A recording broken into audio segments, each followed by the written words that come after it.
दोस्तों दिवाली के समय आप पटाखे तो जरूर चलाते होंगे, मगर क्या आपको पता है कि ये पटाखे आखिर फैक्ट्रियों में कैसे बनाए जाते हैं?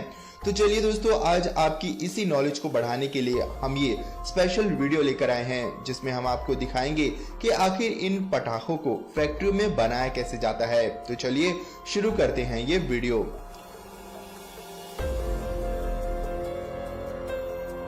रॉकेट। दोस्तों शादी हो या फिर कोई फंक्शन या फिर कोई त्योहार, पटाखों में अगर रॉकेट ना छोड़ा जाए तो फिर मजा ही नहीं आता। आजकल तो कई तरह के पटाखे आ गए हैं जो पूरे आसमान को रंगीन कर देते हैं। अब इस मजेदार रॉकेट को कैसे बनाया जाता है उसको जानने के लिए आपको ये वीडियो देखनी पड़ेगी। सबसे पहले छोटे छोटे कार्डबोर्ड को गोल गोल ढक्कन की तरह काटा जाता है। उसके बाद एक पतले कार्डबोर्ड से ट्यूब का आकार बनाकर उसे तैयार कर लिया जाता है। फिर उन्हें एक प्लेटफॉर्म पर इकट्ठा किया जाता है, जिसे कि एक रस्सी द्वारा इकट्ठा करके बांधा जाता है। इसके बाद इसमें स्टिक डाली जाती है। इस प्रोसेस के बाद इसमें मिट्टी डाली जाती है। फिर एक प्रोसेसिंग मशीन से इसे प्रेस किया जाता है, जिससे कि मिट्टी और भी स्टिक हो जाए और इसमें इकट्ठी हो जाए। इसके बाद इसके नीचे एक छेद करके ट्रिगर के लिए फ्यूज को डाला जाता है। इसके बाद इन्हें एक खास सेट में इकट्ठा किया जाता है। इस प्रोसेस के होने के बाद इसमें बारूद डाला जाता है। दोस्तों बारूद डालने का काम सबसे लास्ट में किया जाता है, ताकि इसे बनाने में कोई दिक्कत ना आए। इसके बाद इसमें कार्डबोर्ड के ढक्कन जैसे कार्ड को, जो कि हमने सबसे पहले बनते हुए देखा था, उसे डाला जाता है। इसके बाद इसमें दोबारा बारूद भरा जाता है। इस प्रोसेस के बाद इसे ऊपर से डिजाइन वाले कागज के साथ पैक करके बाजार में बिकने के लिए भेज दिया जाता है। इस तरह से हमारा रॉकेट बनकर बाजार में बिकने के लिए चला जाता है।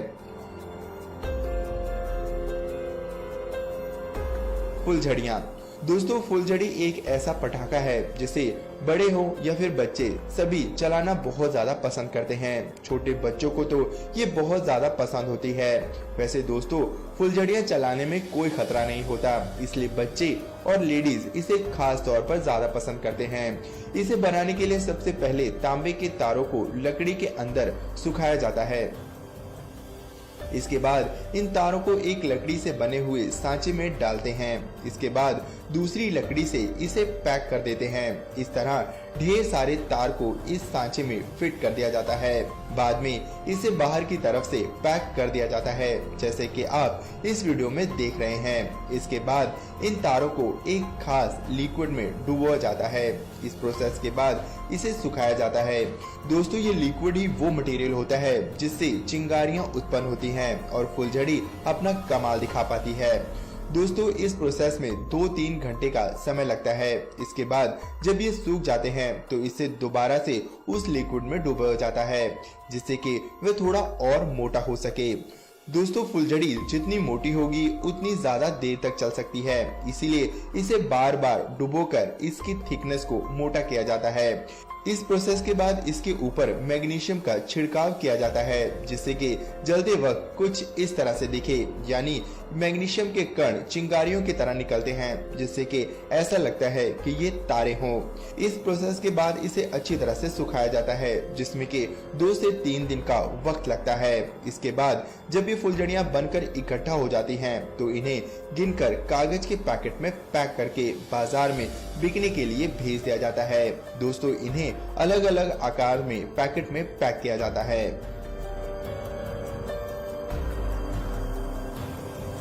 लाल पटाखे।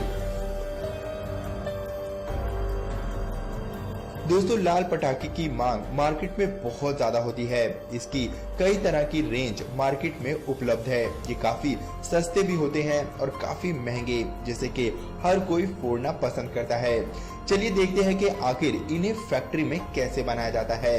सबसे पहले बड़े बड़े लाल पेपर को इस मशीन में डाला जाता है, जो कि इसे रोल कर देती है। ये रोल लगभग 1 फीट तक लंबे हो सकते हैं, जिन्हें हम मुर्गा छाप पटाखा बोलते हैं। इन्हें पैक करके रख दिया जाता है। ये कागज के ट्यूब की तरह हो जाते हैं। इसके बाद इसे एक कटर मशीन की सहायता से छोटे छोटे टुकड़ों में काटा जाता है। इसके बाद इसे चौकोर फ्लाई बोर्ड में पैक कर दिया जाता है।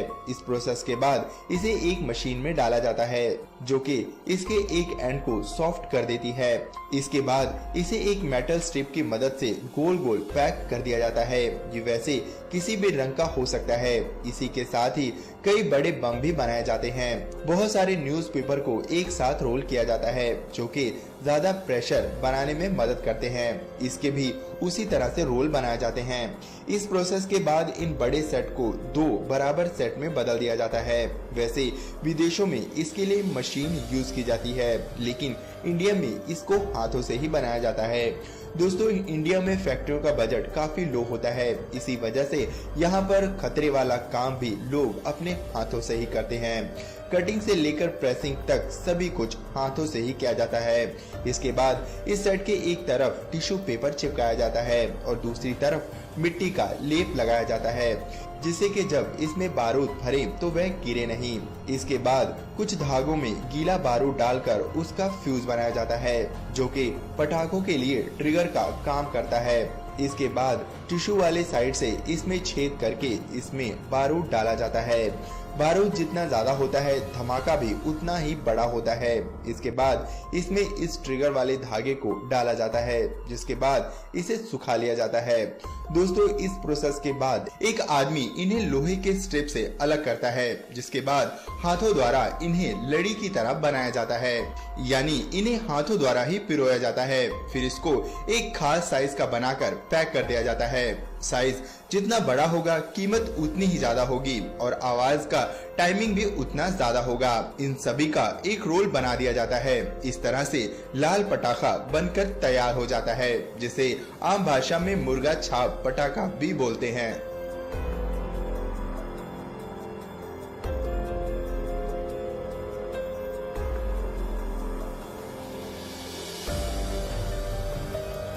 सुतली बम।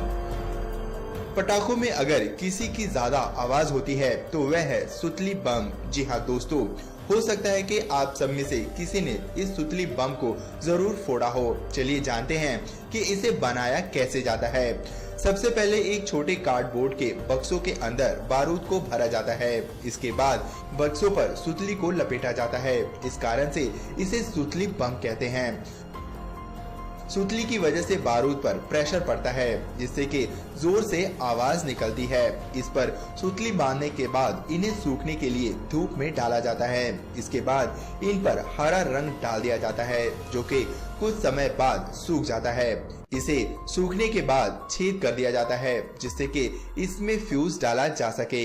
इसी फ्यूज के सहारे बम को फोड़ा जाता है। इसके बाद इस पर एक ब्रांड का लेबल चिपकाया जाता है, जो कि फ्यूज को पकड़े रखता है। इसके बाद गिनती करके इन्हें कागज के डब्बों में पैक कर दिया जाता है और बिकने के लिए मार्केट में भेज दिया जाता है। इस तरह से ये सुतली बम मार्केट में बिकने के लिए चले जाते हैं।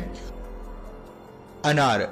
दोस्तों, अनार बनाने का भी तरीका काफी अनोखा है। इसे भी उसी तरह से बनाया जाता है जिस तरह से रॉकेट को बनाया जाता है, मगर इसका प्रोसेस थोड़ा सा अलग है। इसको बनाने के लिए सबसे पहले कार्डबोर्ड से अनार के आकार को शेप दी जाती है। उसके बाद इसके बेस को मजबूत करने के लिए इसमें मिट्टी भरी जाती है।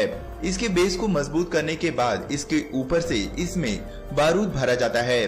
उसके बाद इसमें फ्यूज लगाकर इसे सूखने के लिए ऐसे ही छोड़ दिया जाता है। जब ये अनार सूख जाते हैं तो इनके ऊपर सुराख करके इनमें फ्यूज डाला जाता है और फिर इन्हें दोबारा से सूखने के लिए रख दिया जाता है।